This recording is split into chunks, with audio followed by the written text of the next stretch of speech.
I'm T. Rick Jones. I'm the managing editor. And I'm Chris Post, contributing writer. I'm Aster Lufkin. I'm also a contributing writer. And this is your daily Star Trek news roundup for the week of March 10, 2024.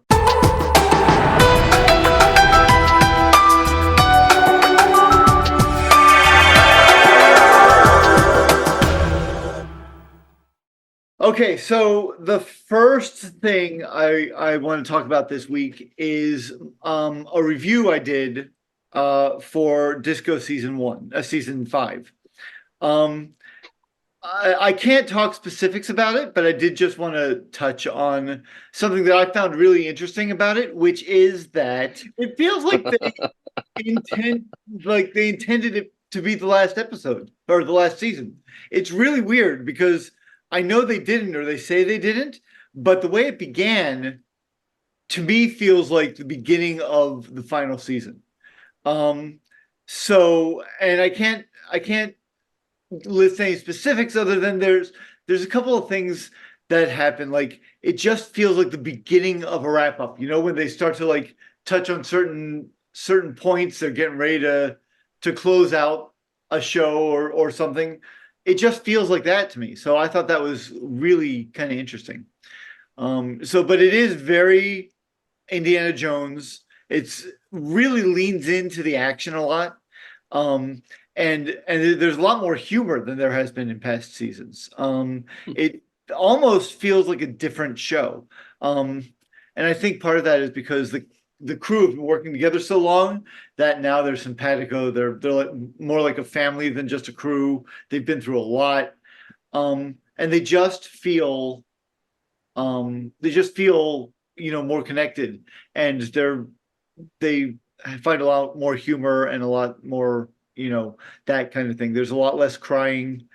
um it's just a fun action-packed romp that feels like a good way to close out the series. So um that's my take on it. Yeah. Some things that I've heard is that the storylines are not quite, the stakes aren't quite as high.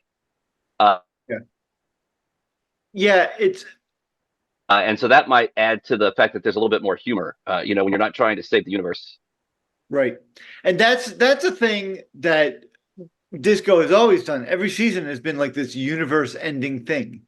And while the MacGuffin that they're Indiana Jonesing for could be could be used in the wrong hands, could be used as a weapon, they're not trying to, stop a universe ending threat or anything like that. You're right. It's a lot less intense in that way.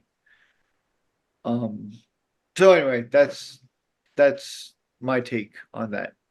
Um, Moving on to other news, the Critics' Choice Super Awards are giving Star Trek a bunch of awards. Chris, you wrote about this. You want to talk about it a little bit? Yeah, well, it has been Star Trek's year for awards. It So for those unfamiliar, the Critics' Choice Super Awards are for superhero films, science fiction and fantasy, and horror films specifically. So it excludes a lot of movies that tend to be award hogs, I guess you might say. Oh, there's no Oppenheimer, at the Critics' Choice Super Awards, and so. Um, uh, Star Trek wasn't like the top award nominee in the category. That was actually the Mission Impossible, the most recent Mission Impossible, got the most nominations in this one. But Star Trek did pick up a lot of awards for actors and for shows, and then some Trek alumni also got some recognition. Zoe Saldana got two nominations for her work. One for Guardians of the Galaxy, and then one for a TV show that the name escapes me right off the top of my head. But it's not a Star Trek show. But she did get some nominations there, and so I think it's I think it's good. I've talked about this before. Is that the the part of me wants to think that it's recognition for a job well done, and certainly I think that the work being done in Star Trek is really good. Amanda Plummer was nominated for her work in Picard, and back when they were doing the Emmy Awards, there was some talk that maybe she might have been a contender for an Emmy Yeah. for her portrayal. That did not happen, and so but she is nominated for an award here, and hopefully she'll get some recognition for that because she did an absolutely fabulous job. She really sunk her teeth into her villainy, and I would love to see her pick up an award there, even though she's not a Star Trek regular. Yeah. She did do some fantastic work in the Star Trek universe, carrying on the tradition that her father, of course, started. So, but yeah, I think it's good. I think it's awesome. I hope that it's not a love letter to Star Trek as a way for Star Trek shows, because I would like to see Star Trek stay on the air for quite some time to come. Yeah, I agree. I agree with you all about Amanda Plummer. I think she was fantastic. I loved her villainy. But yeah, Aster, what do you how do you feel about all this? I mean, it's exciting. I honestly don't know much about the Critics' Choice Awards just because, like, I don't know. But I assume it's chosen by the fans. Is it Critics' Choice or is it chosen by like movie critics? I don't know do you know who the choosers are? I guess the critics, but I don't know which. So there is actually an organization. It is called the Critics' Choice Association, and it is so that the voting pool is from their membership. So people who are members of the Critics' Choice Association. Yeah. So, and for me, a lot of times I don't agree with what the critics think. I have a friend who's a film critic, and he likes to say that I have a delightfully unrefined palate, and um, so I don't always agree with the critics, but I like what I like, and I like Star Trek, so I'm happy to see that those shows and performers have been nominated at the very least. Even though they're part of a delightfully unrefined palette. Exactly. Moving on, Aster, you covered another award. There are awards all over the place. You covered LeVar Burton's Rotary Club Award. Do you want to talk about that a little bit? Yeah, so LeVar Burton, outside of being an awesome Trek actor, does a lot of activism specifically regarding books and literacy in like elementary school and children, and he's very much fighting the banning of books, and has done a bunch of documentaries. There's Rainbow Reads, and there's another one that I can't think of off the top of my head. If you know it, jump in.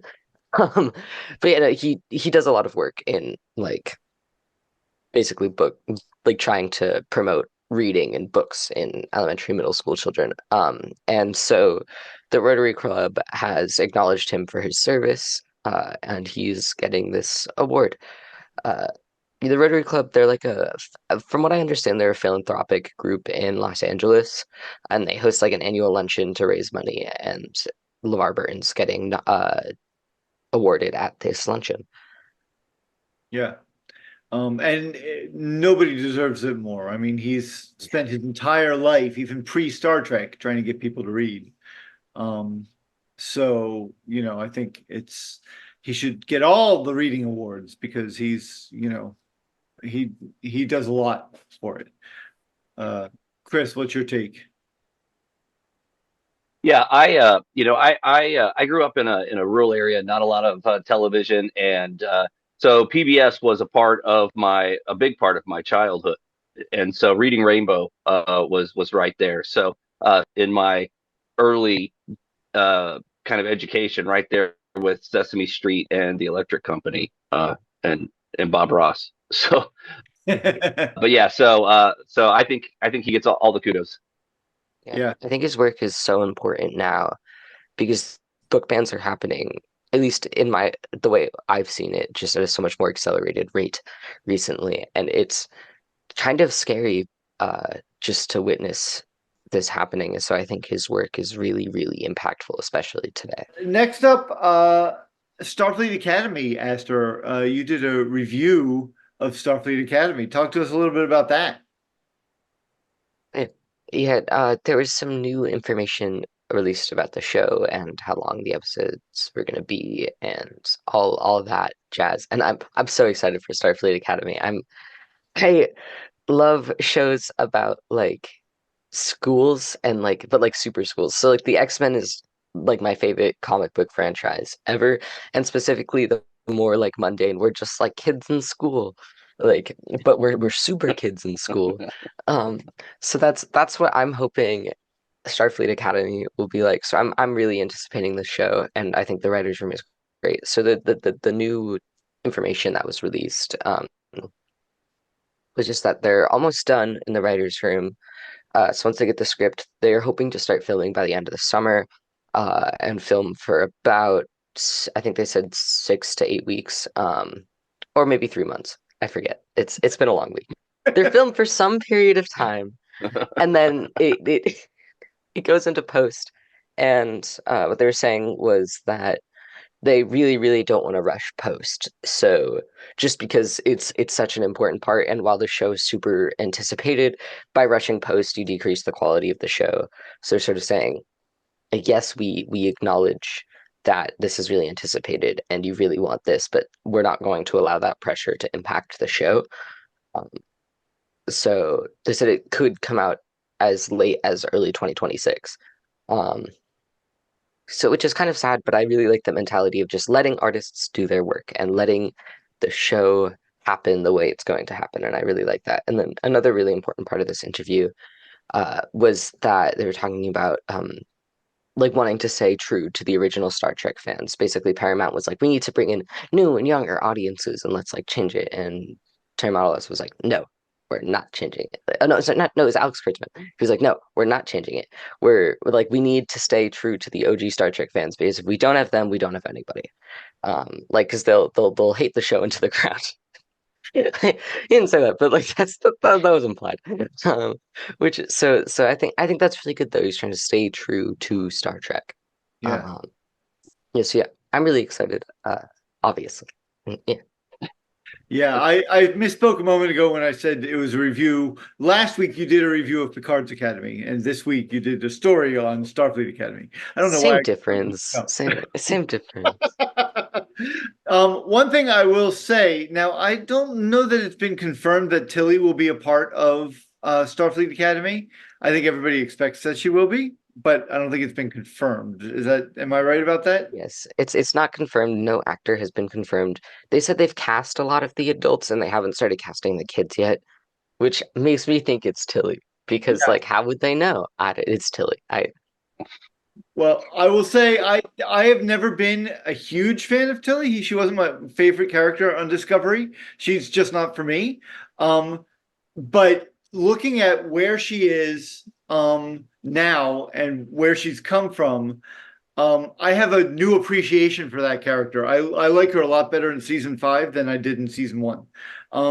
They've really done a great job of like helping her to grow up, and she's an instructor at the academy now in Discovery, and you can tell that she's had some experience now being a leader of some kind. And there's still that Tilly enthusiasm, but she's a little more mature than she was at the beginning of the series, which follows. So I was a little hesitant at first when I said Tilly's going to be, or the theory was that Tilly was going to be part of Starfleet Academy, but now I'm anxious to see how that goes. Now I don't know that Starfleet Academy will be for me. I think it's going to be aimed for. I'll watch it because I watch all Star Trek, but I think it's going to be aimed for people who are not 100 years old like I am. Chris, what do you think about Starfleet Academy? Well, I'm looking forward to it. I really I'm excited to see where it goes.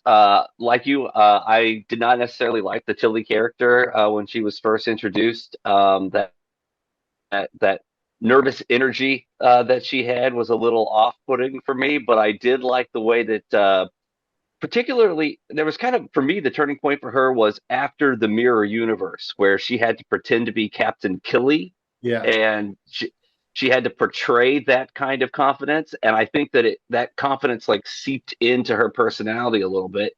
And since then she's been getting more when Saru makes her first officer and puts that responsibility on her. I think she kind of grows into that role, and so I've that was a turning point for me where I started to actually enjoy the character.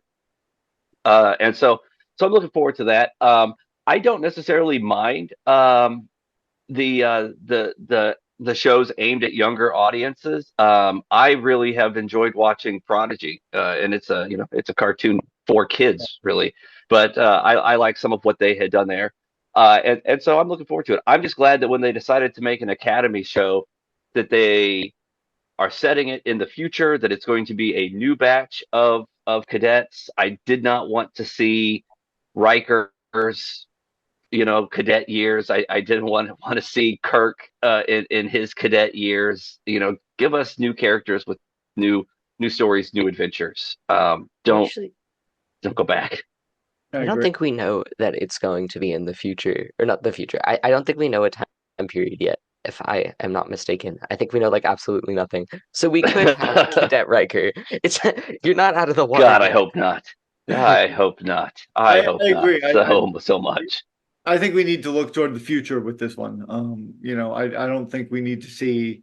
There's already been a series of books about Worf at Starfleet Academy for aimed at young adults. I don't think we need to see that. I think we should look forward with that. Now they've been talking about a Starfleet Academy something since the early '90s, since Star Trek Six was originally supposed to be, or the original idea pitched was actually Spock and Kirk um, in the 23rd century, reminiscing about their time at Starfleet Academy. Then it was going to go back and be a Starfleet Academy movie with a younger Kirk and Spock, and they were only supposed to be in a little bit of it. The actors we know, and it was supposed to be about their academy days.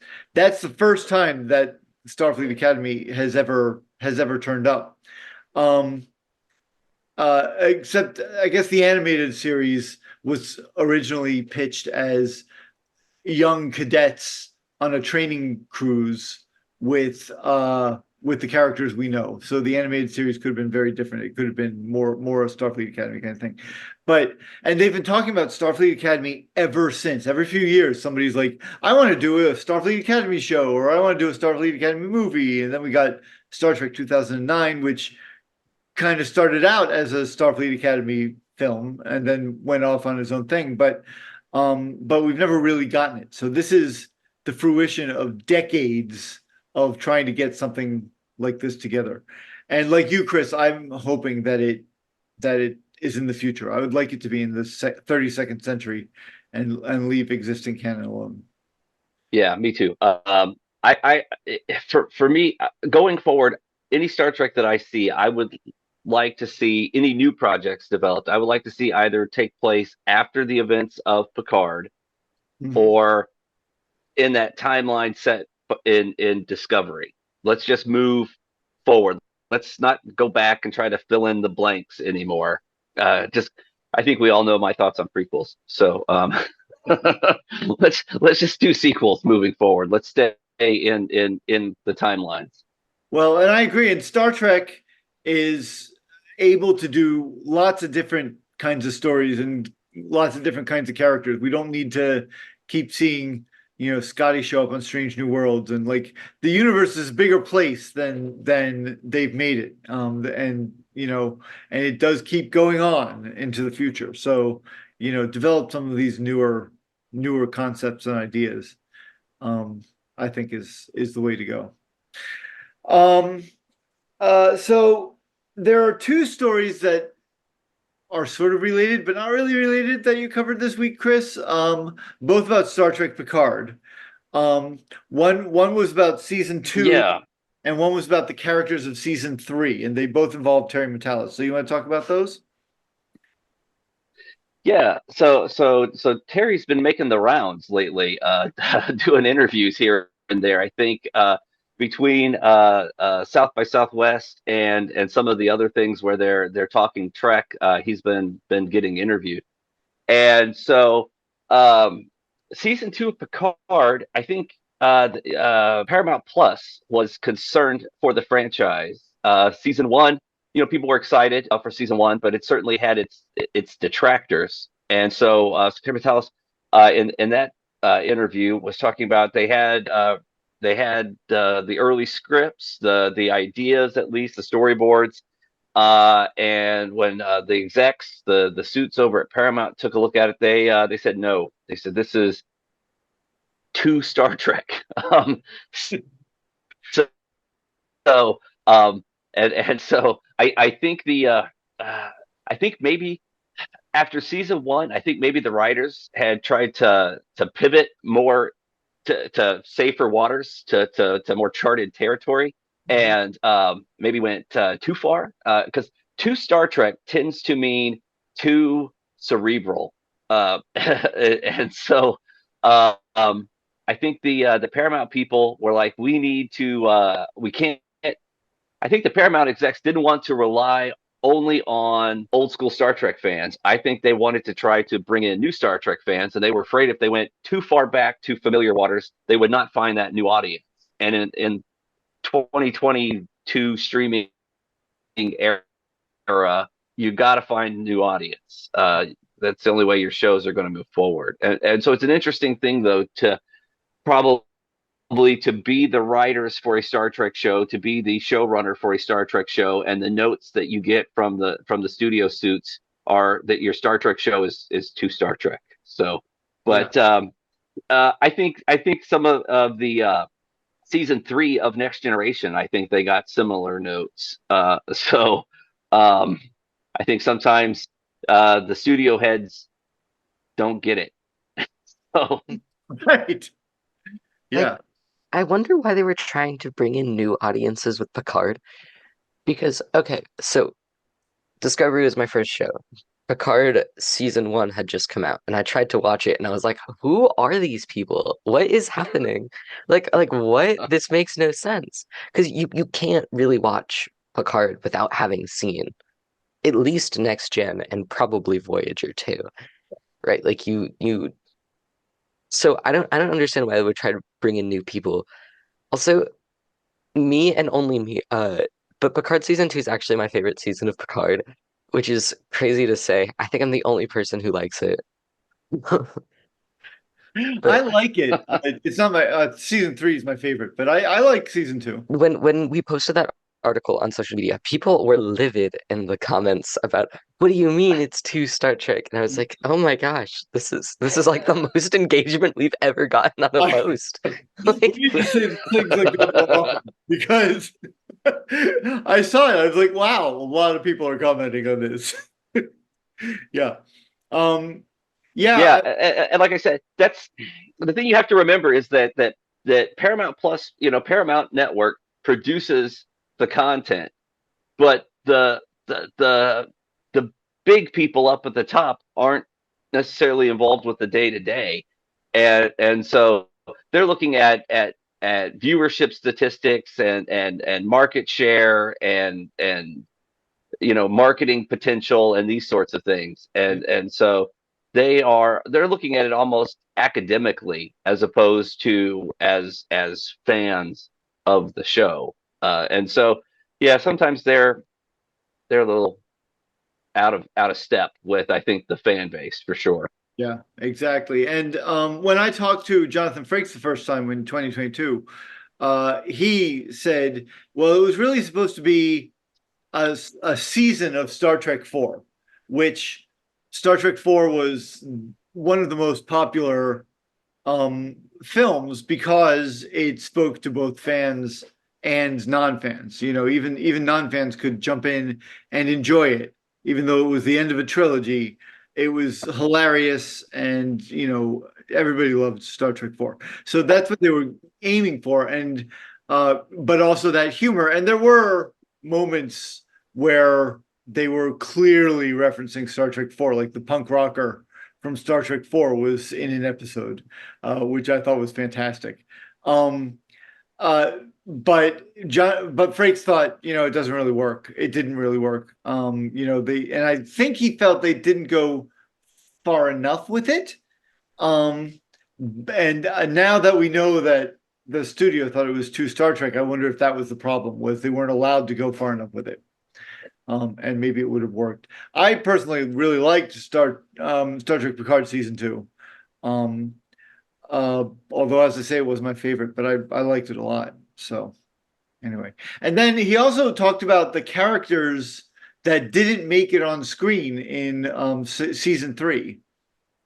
Yeah, so apparently in the early planning stages of season 3, we were maybe going to get some cameos from some Voyager crew members. Admiral Janeway and Captain Harry Kim were both on the table at one point. So in the Federation Day parade of ships, Captain Harry Kim was supposed to be in command of Voyager B, but Prodigy pretty much sidelined those ideas because Prodigy was being produced kind of separately over with the Nickelodeon folks and all that. The writers for Picard season 3 didn't know exactly what was going to be happening with those characters. They knew that the Voyager characters were in play over there, and so they didn't want to create continuity issues. And so the Voyager characters went away, and Kim ended up not being in Prodigy anyways. That was Janeway and Chakotay were the Voyager characters who ended up getting used. So sadly, Harry Kim is probably still an ensign somewhere, and we won't get to see him be promoted anytime soon. Yeah, poor Harry. Yeah, I'm kind of happy he never got promoted just for the memes. It's always all about the memes for Aster. I love Harry Kim memes. They're so funny. They really. Well, somebody has to be the ensign. That's so. Exactly. Even the lower decks crew members got promoted. Yeah. Well, Tom Paris got he got a field commission of lieutenant, got demoted back to ensign, and then promoted back to lieutenant, and Harry is still just there. An ensign. I would have loved to see the story where Tom got demoted, and then like several episodes later, Kim got promoted over him. That would have been a great runner for an episode. It was squandered, I tell you. Fantastic, yeah. Yep, lost opportunity. Yeah, indeed. And Janeway was supposed to. Did you say this? Janeway was supposed to be, or conceived to be, in the end too of Picard. Yeah. So of course, as an admiral, Janeway has had some interaction with Picard, but like I said, they knew that those characters were going to be in play, and so they didn't. But apparently, I don't know what the roadblock to communication is between those two production companies, but apparently it was enough of an impediment that the Picard staff decided that it was better to just not tread on anybody's toes. So they pulled back, and so Janeway and Kim, they were, like I said, in the early planning stages, they were there, but in the final version, not. Probably because Prodigy takes place before Picard. My guess is that they were worried about anything that Picard said about Janeway, then Prodigy had to make true. So they didn't want to do that. Because they wanted to keep continuity. Yeah. So, I guess it makes sense, but it still would have been fun to see. Yeah, I would have loved to have seen a Captain Harry Kim. I know it would have ruined Aster's me. But I would have loved to have seen a not Captain Harry Kim. That's actually the real reason they didn't bring in Voyager. I contacted them and I said, you can't do this. As of when we're recording this, I've done an interview that has dropped on Patreon. By the time this releases, it will have released to the public. And what it is I don't know if you guys know who the BSI is, the Baker Street Irregulars. It's America's preeminent Sherlockian society. So it's a Sherlock Holmes society. You can only get in by invitation only. And they hold a dinner every January. And I have gotten to know them because I also write for Sherlock Holmes magazine. And I've gotten to know a few of the BSI members. And I invited two of them to join me, Robert Steck and Monica Schmidt, to talk about Star Trek and Sherlock. And it was a really, really fun interview. It wasn't really an interview, it was more of a roundtable. But Bob has written a crossover in Star Trek VI. Spock says, an ancestor of mine maintains that, and I've lost the quote, but whatever remains, however improbable, must be the truth.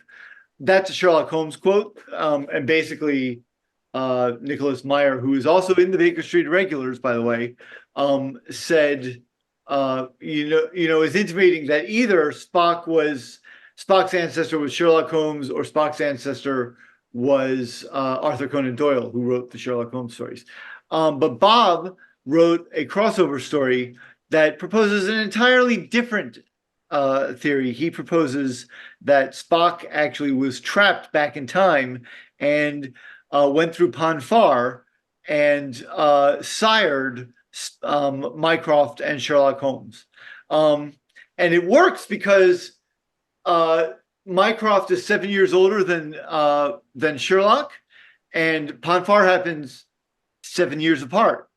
So it's really a cool story. It's a free story. And so he and Monica and I talked about that. Then we talked about Leonard Nimoy as Sherlock Holmes. If you haven't looked up The Interior Motive, it was a science show made for Kentucky schools back in the 80s, 70s, even 70s, back in 75. And it was part of a series on PBS. And one of them is The Interior Motive with Leonard Nimoy as Sherlock Holmes. And it is so bad. But the Leonard Nimoy Hobbit video is worse. So if you've seen that, you can certainly stomach this. I have seen the Hobbit video. I have not seen the Sherlock Holmes video. So you should look it up. I've not seen this Hobbit video. You should look up the Hobbit video as well, Esther. So we talk about that, but you can only see that on the special feature. I released a special feature called Nimoy of the Shire, or I will be releasing a special feature, deleted scenes. So you can watch for that on Patreon. But so we talked about all that stuff, and then in part two, that's only part one. In part two, we're going to talk about data and elementary dear data and that whole thing. So and that's coming out in a couple of weeks. So as of when the Patreons are watching this, they will have already seen the interview or the roundtable with myself and the Baker Street Irregulars on the day that this releases to YouTube. That they will also have had the opportunity to see that video. It's coming out, I think, tomorrow as we record this, which is Saturday the 16th. So if you haven't seen that, watch it. And while I'm talking about it, if you are a Patreon supporter, we really appreciate it. It keeps us running. Even $1 a month supporters are really, really helping us. And we have hosting fees for our podcast, our website, our newsletter, all that stuff that we need to keep the bills paid, and our supporters are really the people that do that. If you're not a Patreon supporter, you'll get videos like this and that BSI that BSI interview. You'll get these 2 days early and ad free. If you're not a supporter, you'll get them late and with ads on YouTube. So it really behooves you to come, and you'll also get deleted scenes like I was talking about and stuff like that. I am working on merch. I was reviewing a couple of designs today, so hopefully we'll have merch in the next few weeks, which would be fantastic. Thank you very much, Chris Post, Aster Lufkin, once more. We'll do this again next week.